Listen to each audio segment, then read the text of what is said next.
Hello, dear readers of our library. Today we will talk about Wальтер Скотт. Вальтер Скотт and his era. Sir Вальтер Скотт was born in Edinburgh in 1771 into a family with strong ties to Scottish law and tradition. A childhood illness left him partially lame, but this did not hinder his intellectual curiosity.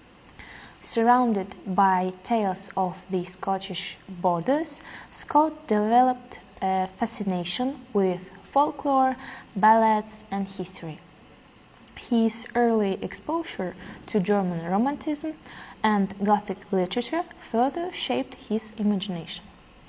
Scott's literary career began with translations of German ballads, but his fame truly arrived with the Lay of the Last Minstrel, a narrative poem that celebrated Scottish heritage.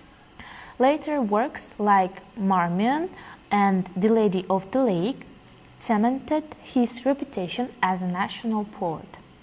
These poems combined vivid landscapes with themes of chivalry and patriotism, resonating deeply with readers across Britain.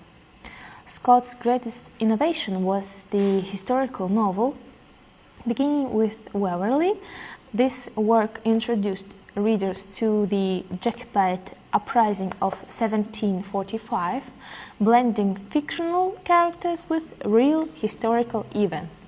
His subsequent novels, Rob Roy, The Heart of Midlothian, and Ivanhoe, expanded the scope of historical fiction, making the past accessible and emotionally engaging. Scott's novels reflected the Romantic era's fascination with national identity, medievalism, and heroism.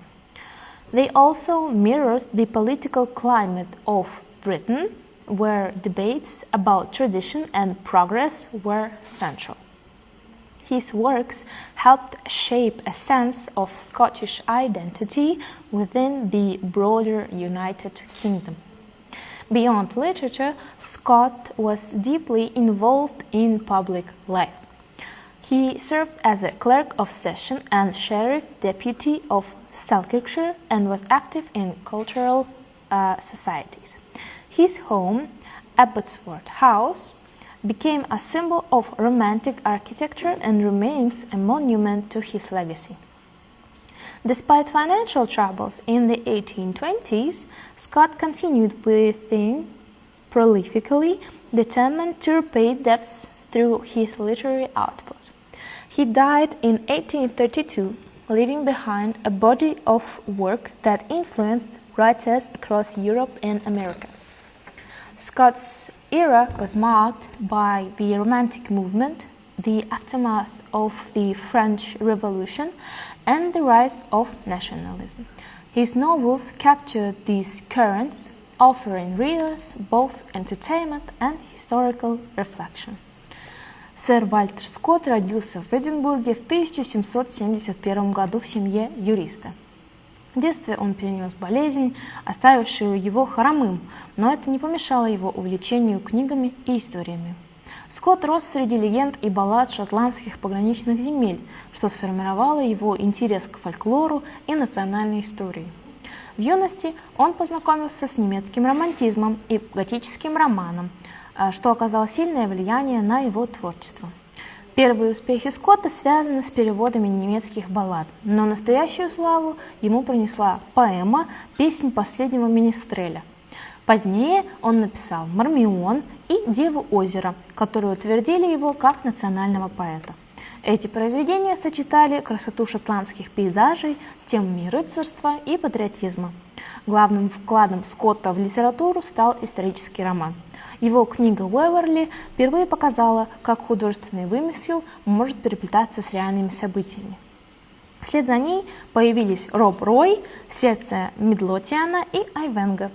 Эти произведения сделали прошлое живым и доступным для современного читателя. Романы Скотта отражали дух эпохи романтизма, интерес к национальной идентичности и средневековой культуре. Они также отражали политические дискуссии Британии о традициях и прогрессе. Его творчество способствовало формированию образа Шотландии как части единого государства. Помимо литературы, Скотт занимал важные государственные должности. Был судебным клерком и шерифом округа Селкшир. Его дом Абботсфорд стал символом романтической архитектуры и культурным центром. Несмотря на финансовые трудности в 1820-е годы, Скотт продолжил писать, стремясь расплатиться с долгами. Он умер в 1832 году, оставил богатое наследие, оказавшее влияние на литературу Европы и Америки.